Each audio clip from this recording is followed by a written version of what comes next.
بالله من الشيطان الرجيم بسم الله الرحمن الرحيم حاميم تنزيل الكتاب من الله العزيز الحكيم صدق الله العظيم۔ آج بھی انشاءاللہ العزیز 1.5 پارے کا 26واں پارہ مکمل اور 27ویں پارے آدھے کا درس قرآن ہے۔ سب سے پہلے سورۃ الاحقاف کو احقاف اس وجہ سے کہتے ہیں، اس کے اندر ریت کے ٹیلے کا ذکر ہے، یعنی احقاف کا معنی ہے ریت کا ٹیلا، کیونکہ اس سورت کے اندر قوم عاد کا ذکر ہے جو ریت کے ٹیلے کے پاس رہتی تھی، اس وجہ سے اس کو احقاف کہا جاتا ہے۔ آگے قل ارأیتم ما تدعون من دون اللہ ارونی ماذا خلقوا، یہاں سے رب العالمین اپنی توحید پر دلائل عقلی اور دلائل نقلی کو بیان کر رہے ہیں۔ دلائل عقلیہ اور نقلیہ کیا یہ جن کو تم الہ اور معبود مانتے ہو، انہوں نے اللہ تبارک و تعالیٰ کی جو بنائی ہوئی چیز ہے اس کے علاوہ کوئی چیز بنائی ہے؟ کیا انہوں نے زمین میں کوئی چیز بنائی ہے یا آسمان میں کوئی چیز بنائی ہے؟ تم کہتے ہو تو اگر لے کر آ جاؤ، یہ صرف تمہارے بہانے بنے ہوئے ہیں کہ تم اللہ کی ذات کے ساتھ شرک کرتے ہو، اللہ کی ذات کے ساتھ تم مشرک بنے ہوئے ہو اور تمہارے پاس کوئی بھی چیز موجود نہیں ہے۔ آگے ہم یقولون افترا قل ان افتریتہ فلا تملکون لی من اللہ شیئا، یہ قرآن کریم کی حقانیت کا بیان ہو رہا ہے کہ مشرکین کہتے تھے کہ یہ حضور نے اپنی طرف سے یہ قرآن لے کر آگے ہیں، تو اللہ تبارک و تعالیٰ نے ان کو کہا کہ اگر اپنی طرف سے لایا ہے تو تم بھی لے کر آ جاؤ، تم بھی تو فساد اور بلاغت والے، تم کیوں نہیں لاتے؟ فرمایا کہ یہ میں اپنی طرف سے نہیں، یہ تو اللہ تبارک و تعالیٰ کی طرف سے میں لے کر آیا ہوں۔ آگے قل ارأیتم ان کان من عند اللہ وکفرتم بہ، یہاں سے اہل کتاب قرآن پر ایمان لے کر آئیں گے۔ حضور اکرم صلی اللہ علیہ وآلہ وسلم کو بتایا جا رہا ہے کہ بعض اہل کتاب جو ہیں ان میں سے بعض کا نام بھی آتا ہے کہ وہ بعد میں قرآن کریم کے اوپر ایمان لے کر آگے تھے۔ آگے ووصینا الانسان بوالدیہ، یہاں سے حقوق الوالدین کا تذکرہ ہے کہ اپنے والدین کے ساتھ اچھا برتاؤ کرو۔ ہوتا اس طرح تھا کہ بعض لوگ مسلمان ہو جاتے تھے اور ان کے والدین کفر کی حالت میں ہوتے تھے، تو اللہ نے فرمایا اگر وہ کفر کی طرف آپ کو بلائیں تو آپ ان کی بات نہ مانو، بلکہ باقی چیزوں کے اندر آپ ان کے ساتھ اچھا معاملہ رکھو۔ آگے حتی اذا بلغ اشدہ وبلغ 40 سنہ، بعض مفسرین کے نزدیک یہ حضرت سیدنا صدیق اکبر رضی اللہ تعالیٰ عنہ کی شان کے اندر ہے۔ انہوں نے کہا اللہ آپ نے جو نعمتیں جو رحمت میرے اوپر کی ہوئی ہیں آپ مجھے بتائیں تاکہ میں ان پر آپ کا بہت زیادہ شکریہ ادا کروں۔ آگے وَاذْكُرْ أَخَا عَادٍ، یہ قوم عاد کی طرف دعوت ہے کہ ان کی طرف اللہ تبارک و تعالیٰ نے قوم حضرت ہود علیہ السلام کو قوم عاد کی طرف بھیجا اور انہوں نے ان کی تکذیب کی اور ان کی بات کو نہیں مانا تو اللہ نے ان کو غرق کر دیا۔ آگے وَإِذْ صَرَفْنَا إِلَيْكَ نَفَرًا مِنَ الْجِنِّ يَسْتَمِعُونَ الْقُرْآنَ، یہاں سے نبی کریم صلی اللہ علیہ وآلہ وسلم جب طائف سے واپسی پر ایک جگہ پر آپ نے پڑاؤ ڈالا، صبح کی آپ نے نماز وہاں سے پڑھائی تو وہاں سے جنات کا گزر ہو رہا تھا،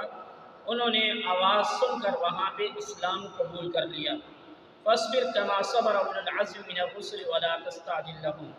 یہاں سے امام الانبیاء کو صبر کی تلقین کی جا رہی ہے کہ اے محبوب آپ کو یہ جو کچھ کہہ رہے ہیں آپ اس پر صبر کیجئے، صبر کا بدلہ بہت بہتر ہے، آپ ان کی باتوں میں آ کر اپنے آپ کو پریشان نہ کیجئے۔ آگے سورۃ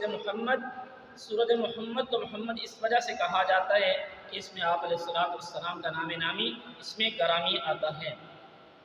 ان الذین کفروا وصدوا عن سبیل اللہ، یہاں سے کفار اور مومنین کے نتائج بیان کیے جا رہے ہیں۔ کفار کا کیا؟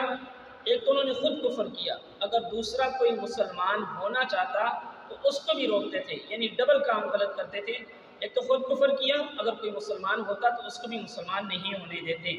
اور مسلمان ایک تو انہوں نے خود مسلمانیت اختیار کی اور دوسرا لوگوں کو اسلام کی طرف دعوت دی۔ فَإِذَا لَقِيتُمُ الَّذِينَ كَفَرُوا فَضَرْبَ الرِّقَابِ، یہاں سے جنگی قیدیوں کے متعلق احکامات بیان کیے جا رہے ہیں کہ اگر آپ کے پاس کسی جنگ میں کوئی قیدی آ جائیں تو آپ ان کو مار بھی سکتے ہیں، ان سے فدیہ لے کر ان کو آزاد بھی کر سکتے ہیں۔ آگے مثل الجنت التی وعد المتقون، یہاں سے اللہ تبارک و تعالی اہل جنت کے انعام کو بیان کیا جا رہا ہے کہ متقین کے لیے ایسی جنت ہوگی جس میں نہریں ہوگی، جس میں دودھ ہوگا، جس میں ایسی شراب ہوگی، یہ اہل جنت کے انعام کو بیان کیا جا رہا ہے۔ آگے وَإِن تَتَوَلَّوْا يَسْتَبْدِلْ قَوْمًا غَيْرَكُمْ ثُمَّ لَا يَكُونُوا أَمْثَالَكُمْ، یہاں سے کفار کے لیے وعید کو بیان کیا جا رہا ہے کہ اگر تم اپنا مال نہیں دو گے، نہیں تمہارا مال جو ہے وہ قبول کیا جائے گا، اللہ کسی اور کے مال کو لے لے گا، تمہارے مال کی اللہ کو ضرورت نہیں۔ آگے سورۃ الفتح ہے، اس سورت میں فتح مکہ کا ذکر ہے اور فتح مکہ کی پیشن گوئی ہے۔ اِنَّا فَتَحْنَا لَكَ فَتْحًا مُبِينًا، کہ نبی کریم صلی اللہ علیہ وآلہ وسلم نے خواب دیکھا تھا کہ آپ اپنے صحابہ کرام کے ساتھ بیت اللہ میں عمرہ کر رہے ہیں، تو اس کے اندر اس خواب کا ذکر موجود ہے، لیکن صحابہ کے ساتھ آپ نے عمرہ کرنے کا ارادہ کیا، تو وہاں سے پھر آگے پوری صورت کی تفصیل آ گئی ہے۔ ان الذین یبایعونک انما یبایعون اللہ، یہاں سے جس وقت صحابہ اکرام نبی کریم صلی اللہ علیہ وآلہ وسلم کے ساتھ نکل پڑے تو کفار کو پتہ چلا، تو انہوں نے آپ کا راستہ روک لیا۔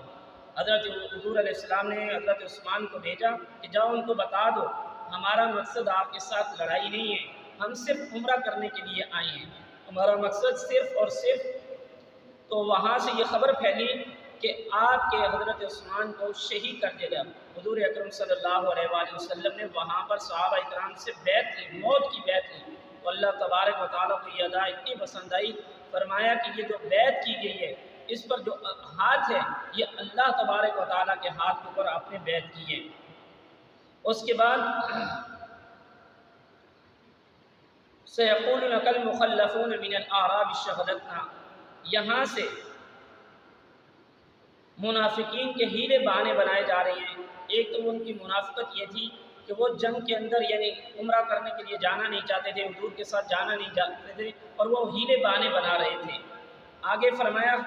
لَقَدْ صَدَقَ اللَّهُ رَسُولَهُ الرُّؤْيَا بِالْحَقِّ، یہاں سے اس خواب کا تذکرہ، اس کی حقیقت کو بیان کیا جا رہا ہے کہ اللہ تبارک و تعالیٰ نے اس خواب کو سچ کر کے دکھایا کہ آپ 6 ہجری کے بجائے 7 ہجری میں فاتح مکہ بن کر آئے۔ محمد الرسول اللہ، یہاں سے حضور اکرم صلی اللہ علیہ وآلہ وسلم کا نام نامی اس میں گرامی آیا کہ جس وقت وہ معاہدہ لکھا جا رہا تھا تو وہ کفار کہنے لگے ہم محمد الرسول اللہ نہیں مانتے، آپ محمد بن عبداللہ لکھیں، تو اللہ تبارک و تعالیٰ نے آپ کے نام کو محمد الرسول اللہ قرآن میں نازل کر کے بتا دیا کہ قیامت تک آپ کا نام جاری اور ساری رہے گا۔ آگے آپ کے صحابہ اکرام کی صفات والذین معه اشداء علی الکفار، فرمایا کہ آپ کے صحابہ کی صفتیں یہ ہیں کہ یہ آپس میں بہت رحم دل ہیں، لیکن کفار کے مقابلے کے اندر یہ بہت زیادہ سخت ہیں۔ آگے سورۃ الحجرات ہے، اس میں حضور اکرم صلی اللہ علیہ وآلہ وسلم کے حجروں کے پیچھے سے آوازیں نہ دینے کے متعلق احکامات کو بیان کیا گیا، اس لیے اس کو حجرات کہا جاتا ہے۔ حجرات کا مطلب ہوتا ہے حجروں کے پیچھے۔ یا ایھا الذین آمنوا لا تقدموا بین یدی اللہ ورسولہ واتقوا اللہ، یہاں سے مجلس نبوی کے آداب بیان کیے جا رہے ہیں کہ جب تم حضور کی مجلس میں آؤ تو تم نے کس طرح کی گفتگو کرنی ہے، وہاں پہ آپ نے آواز کو اونچا نہیں کرنا ہے۔ یہ ساری چیزیں آپ علیہ السلام کی مجلس کے آداب کو بیان کیا جا رہا ہے۔ آگے یا ایھا الذین آمنوا لا یسخر قوم من قوم عسیٰ، یہاں سے آداب معاشرت یعنی انسان کو کیا کرنا چاہیے کہ فرمایا کوئی قوم کسی قوم کا مذاق نہ اڑائے، کوئی کسی کا نام نہ بگاڑے، کوئی کسی کو برے القاب سے نہ پکارے۔ اس سے کیا ہوتا ہے، معاشرے کی بدنامی بھی ہوتی ہے اور معاشرے پر برا اثر بھی پڑتا ہے۔ آگے یا ایھا الناس انا خلقناکم من ذکر و انثیٰ، یہاں سے یہ فرمایا عزت کا مدار تقوی پر ہے۔ اللہ نے تمہیں ایک قوم، یا ایھا الناس انا خلقناکم من ذکر و انثیٰ وجعلناکم شعوبا وقبائل لتعارفوا، آپ کو اللہ تبارک و تعالیٰ نے ایک ماں باپ سے پیدا کیا ہے اور تم ایک قوم ہو، تمہارا جو مدار ہے وہ تقوی ہے، نہ کہ تمہارا یہ مدار ہے کہ تم ایک دوسرے سے قومیت میں آگے بڑھ جاؤ۔ آگے سورۃ قاف، یہ حروف مقطعات ہیں، ان کا معنی واللہ عالم۔ فرمایا قد علمنا ما تنقص الارض منہم، یہاں سے یہ بات ارشاد فرمائی جا رہی ہے کہ بعد الموت، کہ جب انسان مر جائے گا تو اس کو دوبارہ کیسے زندہ کیا جائے، تو اللہ تبارک و تعالیٰ فرما رہے ہیں کہ ہم یہ سارے کام کر سکتے ہیں۔ آگے کذبت قبلہم قوم نوح و اصحاب الرس و ثمود، منکرین انبیاء کا کچھ تذکرہ ہے کہ قوم عاد، قوم نوح، قوم صالح، یہ جو انبیاء کو جھٹلاتی تھیں ان پر اللہ کے عذاب کیسے آئے۔ اذ یتلقی المتلقیان عن الیمین وعن الشمال قعید، یہ کرامن کاتبین کا تذکرہ موجود ہے کہ انسان کے ایک دائیں کندھے پر ایک بائیں کندھے پر فرشتہ موجود ہے جو اس کے ہر چیز کو لکھ رہا ہے۔ آگے فریضہ امام الانبیاء صلی اللہ علیہ وآلہ وسلم کو بیان کیا جا رہا ہے، نحن اعلم بما یقولون، کہ ہے معبود ہم بخوبی جانتے ہیں جو کچھ یہ آپ کو کہتے ہیں، آپ کا کام صرف دعوت دینا ہے، نہ کہ ان کو ایمان کے اوپر لانا ہے، آپ کا کام صرف دعوت دینا ہے۔ آگے سورۃ الذاریات شروع ہو رہی ہے، یہ 26ویں پارے کے آخر میں اور 27ویں پارے کے شروع کے اندر موجود ہے۔ اس کی شروع کے اندر اللہ تبارک و تعالیٰ نے 4 قسم کی قسمیں اٹھائی ہیں۔ فرمایا قسم ہے ان ہواؤں کی جو گرد اور غبار کو اڑا دیتی ہیں، اور پھر آگے فرمایا قسم ہے ان بادلوں کی جو بوجھ اٹھاتے ہیں، قسم ہے ان کشتیوں کی جو آسانی سے چلتی ہیں، قسم ہے ان فرشتوں کی جو اللہ تبارک و تعالیٰ کی دی ہوئی چیزوں کو تقسیم کرتی ہیں۔ آگے فرمایا مومنین وفی اموالہم حق للسائل والمحروم، یہاں سے مومنین اور متقین کی صفات کو بیان کیا جا رہا ہے۔ آگے پارہ نمبر 27 مختلف قوموں کے انجام، وفی موسیٰ اذ ارسلناہ الی فرعون بسلطان مبین، یہاں سے موسیٰ علیہ السلام کی قوم جو بنی اسرائیل تھے اور فرعون کی جو قوم تھی ان کے واقعات کو۔ آگے والسماء بنینا بعید وانا لموسعون، یہاں سے تخلیق باری تعالیٰ کو بیان کیا جا رہا ہے کہ اللہ کی ذات کی طاقت یہ ہے کہ اللہ نے اپنی طاقت کے ساتھ آسمان کو بنایا۔ آگے سورۃ الطور، اس میں ابتدا میں کوئی طور کا ذکر ہے، اس لیے اس کو سورۃ الطور کہا جاتا ہے۔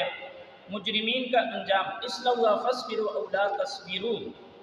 یہاں سے یہ بات بیان کی جا رہی ہے کہ جب دنیا میں کسی پہ عذاب آتا ہے، اس کو تکلیف ہوتی ہے تو وہ مارنے والا اس کو چھوڑ دیتا ہے، لیکن جہنم میں جب اللہ جہنمیوں کو ڈال دیں گے، فرمائیں گے اب تمہارے لیے کوئی مددگار بھی نہیں ہوگا، اب تمہارے اوپر عذاب کم بھی نہیں ہوگا۔ ان المتقین فی جنات و نعیم، فرمایا متقین کا جو انجام ہے وہ کیا ہوگا، ان کے لیے جنت کے اندر بہت زیادہ اللہ کی نعمتیں ہوگی۔ آگے ام عندهم خزائن ربک ام هم المسیطرون، یہ الیکشن نہیں سلیکشن۔ طائف والے کہتے تھے کہ حضور کے بجائے اللہ ہم مالدار ہیں، ہم سب کچھ، اللہ ہمیں یہ نبوت کا منصب عطا کر دے، تو اللہ تبارک و تعالیٰ نے فرمایا الیکشن نہیں ہوتی، یہ کسبی چیز نہیں ہے، یہ عطائی چیز ہے، نبوت اللہ جس کو چاہتا ہے اس کو عطا کرتا ہے۔ وَاصْبِرْ لِحُکْمِ رَبِّكَ بِأَعْیُنِنَا وَسَبِّحْ بِحَمْدِ رَبِّكَ حِینَ تَقُومُ، یہ فرائض خاتم الانبیاء صلی اللہ علیہ وآلہ وسلم کو بیان کیا جا رہا ہے۔ اس کے بعد آگے سورۃ النجم ہے، کیونکہ اس کے شروع پہلی آیت کے اندر نجم ستاروں کا ذکر موجود ہے، اس وجہ سے اس کو اللہ تبارک و تعالیٰ نے اس کا نام نجم رکھا ہے۔ آگے وَالنَّجْمِ إِذَا هَوَىٰ، ستاروں کی قسم کھانے کی حکمت یہ تھی کہ ستاروں کی وہ پرستش کرتے تھے، تو اللہ تبارک و تعالیٰ نے فرمایا ستارے تو کچھ دیر کے لیے غائب ہو جائیں گے اور تمہارا نبی جو ہے وہ ہر وقت تمہارے لیے تمہارے سامنے رہے گا۔ آگے علمہ شدید القویٰ، یہاں سے خاتم الانبیاء صلی اللہ علیہ وآلہ وسلم کا جبریل امین کو دیکھنا بیان کیا جا رہا ہے، آپ نے 2 مرتبہ جبریل امین کو دیکھا ہے۔ آگے افرأیتم اللات والعزی ومناۃ الثالثۃ الاخری، یہاں سے مشرکین کی تردید کو بیان کیا جا رہا ہے کہ مشرکین کی تردید یہ تھی کہ انہوں نے اپنے لیے لات منات عزی کو بت بنا رکھے تھے۔ آگے ان الذین لا یؤمنون بالآخرۃ لیسمون الملائکۃ تسمیۃ الانثی، یہ مشرکین کے غلط ترین اور غلیظ ترین عقیدے کو بیان کیا جا رہا ہے کہ وہ کہتے تھے کہ یہ جو فرشتے ہیں یہ اللہ کی بیٹیاں، حالانکہ ان کے پاس کوئی دلائل نہیں تھے۔ افرأیت الذی تولی، یہاں سے یہ کہ کوئی آدمی کسی کا قیامت والے دن بوجھ نہیں اٹھائے گا، ہر آدمی کا بوجھ اسی کے اوپر ہوگا۔ فاسجدوا للہ واعبدوا، یہ وہ پہلی صورت ہے جو قرآن کریم کے اندر نازل ہوئی جس میں سجدے کے احکام جو یہ پہلی وہ صورت ہے جس کے اندر سجدہ اللہ تبارک و تعالیٰ کی طرف سے نازل ہوا ہے، اور سامعین پر جب یہ آیت سنی جائے گی تو ان پر سجدہ واجب ہوگا۔ باقی درس قرآن انشاءاللہ العزیز کل دیا جائے گا۔ وآخر دعوانا ان الحمد للہ رب العالمین۔